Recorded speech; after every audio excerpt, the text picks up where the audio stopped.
lenda, né, que quando o trem se direcionou, né, para o público, né, muita gente saiu correndo, com medo de que a máquina passasse por cima. Enfim. Essas duas imagens famosas, né, dos irmãos Lumière, e que a princípio seria um mero registro mecânico, né, um instrumento que está ali registrando, né, uma ferramenta, mas impôs novos paradigmas ao pensamento humano. Ação captada, somado ao movimento do equipamento, estabeleceu uma nova relação entre espaço e tempo. E daí emergiu novos critérios formais e estéticos. A câmera evolui rapidamente e passou a ser um elemento da narrativa, estabelecendo uma nova relação entre sujeito e objeto. A complexidade da mise-en-scène, né, toda a encenação, né, cenário, locação, atores, figurino, iluminação, etc., que foi vindo, né, a mise-en-scène, o ponto de vista do cineasta, né, câmera, do personagem e do espectador, culminou na conquista de um espaço puramente óptico e sonoro. E ele faz uma distinção, logo lá no livro segundo, entre as chamadas virtudes teóricas e as virtudes práticas. E a virtude da justiça é situada pelo Aristóteles no contexto das chamadas virtudes morais. O que caracteriza as virtudes morais, segundo Aristóteles, é a prática. O Aristóteles não está preocupado aqui, no primeiro momento, simplesmente em construir conceitos. Não está preocupado. Essa não é, digamos assim, esse não é o foco dele nesse momento. Dentro dessa perspectiva, ele nos apresenta várias acepções do termo justiça. Para Aristóteles, a concepção da justiça ela é plurívoca, ou seja, ela comporta uma série de significações, né? E logo lá no começo, ele vai apontar a questão da justiça no aspecto da legalidade. Ele trabalha a noção de justiça no aspecto político, né? A justiça, na perspectiva política, é a noção mais ampla possível daquilo que nós possamos entender acerca do que seja a justiça.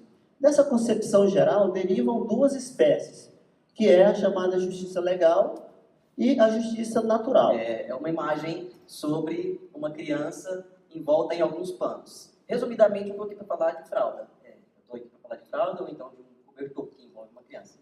O que isso tem a ver com cinema e com educação? Talvez a gente poderia dizer que não tem nada a ver com cinema, mas tem. Porque o cinema ele trata de movimento, né? Se o cinema trata de movimento, ele trata sobre a vida diária, a vida ordinária das pessoas. E se trata sobre a vida ordinária, isso aqui é um tema da vida ordinária. E educação, porque eu extraio do pensamento de Rousseau, certo? Do livro O Emílio, da Educação, e é dele que eu extraio toda essa ideia, esse conceito de coelho, né? Na verdade, ele utiliza a palavra coelho como uma metáfora, e eu vou explicar mais adiante. Desejamos, nessa comunicação, apresentar aos ouvintes alguns aspectos centrais da filosofia de Jean-Jacques Rousseau, na obra O Emílio, ou da Educação, enfatizando a metáfora do coelho, ilustração que reserva consigo uma questão fundamental do pensamento russeliano, e essa questão é a da educação negativa. A conceituação de educação negativa é encontrada naquilo que Rousseau chama de contradição, e ele enfatiza essa palavra, contradição, em sua época.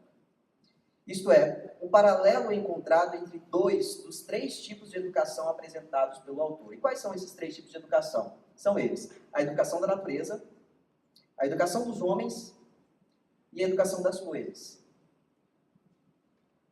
É assim que ele define os três tipos de educação. E a aporia levantada refere-se, no entanto, somente na relação entre a educação da natureza e a educação dos homens. Sob supervisão do professor Marcos, e dentre as 4 atividades que nós desenvolvemos, eu escrevi um texto sobre uma delas, e esse é o segundo, que é uma atividade que foi solicitada pelo meu colega Peterson, que é o próximo que vai apresentar, né?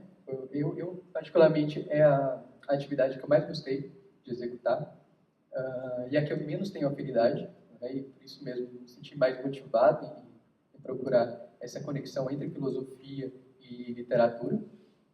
E essa atividade foi desenvolvida em conjunto com o professor Marcos Roberto, né? E ela só foi executada uma vez e não foi tão exitosa como a gente esperava, né? Mas eu espero que os próximos que vierem, né, os próximos PIBITianos, eles possam colocar essa atividade, possam desenvolver essa atividade, né? Eu não sei qual vai ser o formato agora, que está passando por uma reforma. Não sei se os alunos vão ter a oportunidade de realizar intervenções, mas eu vou fazer a minha parte de deixar o recado, né? Bom, a atividade se chama Alexandria. Esse foi o nome, se não me equivoco, foi recomendado pelo professor Marcos Roberto, que faz uma alusão à Biblioteca de Alexandria, né? E para escrever sobre essa atividade, eu busquei fontes historiográficas sobre a construção, sobre o funcionamento, né? E a Biblioteca de Alexandria ela foi construída no século III antes de Cristo, um pouco depois da morte de Alexandre o Grande. Se situava na cidade, numa das cidades que se chamava Alexandria, em homenagem a Alexandre, né? Existiam várias pelo Império. E ela foi idealizada por Ptolomeu I, que era um sátrapa. Um sátrapa é uma espécie de governante local que ele tinha um grande apreço pela filosofia grega, e a intenção com que foi construída essa grande maravilha do mundo antigo, né, que foi a Biblioteca de Alexandria, juntamente, né, no mesmo local estava o Farol de Alexandria, uma dessas 2 das 7 maravilhas do mundo antigo.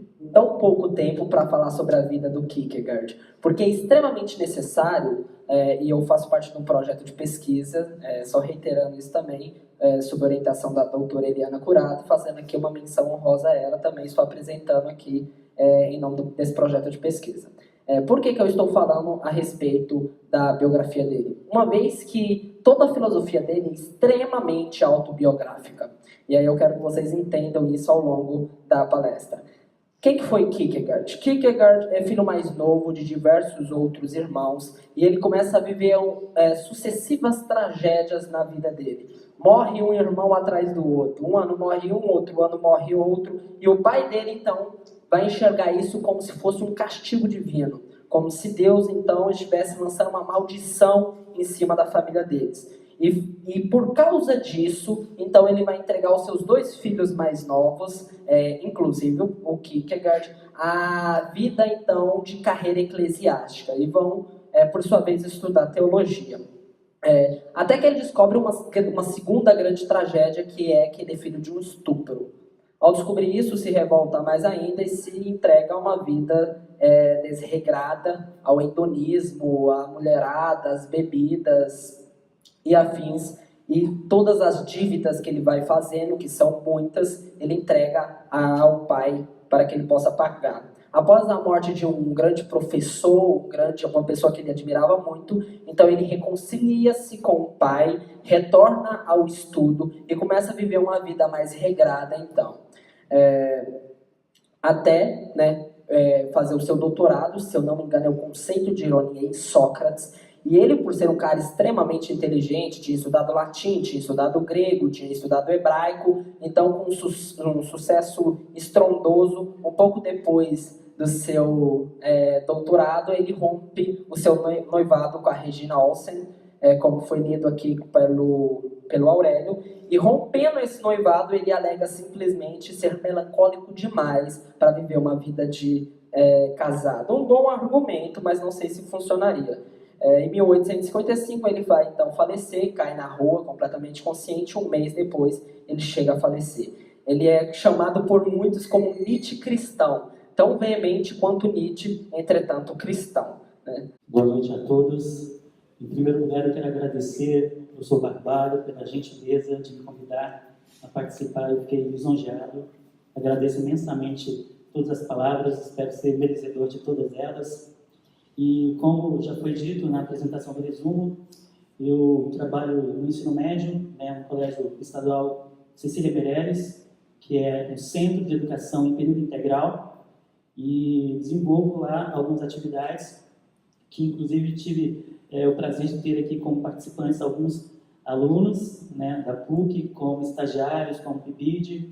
Então, nós fizemos um café filosófico, fizemos um plantão do Platão, fizemos, inclusive, com uma ideia muito bem-vinda do Peterson, um projeto chamado Alexandria, que falava sobre literatura e filosofia.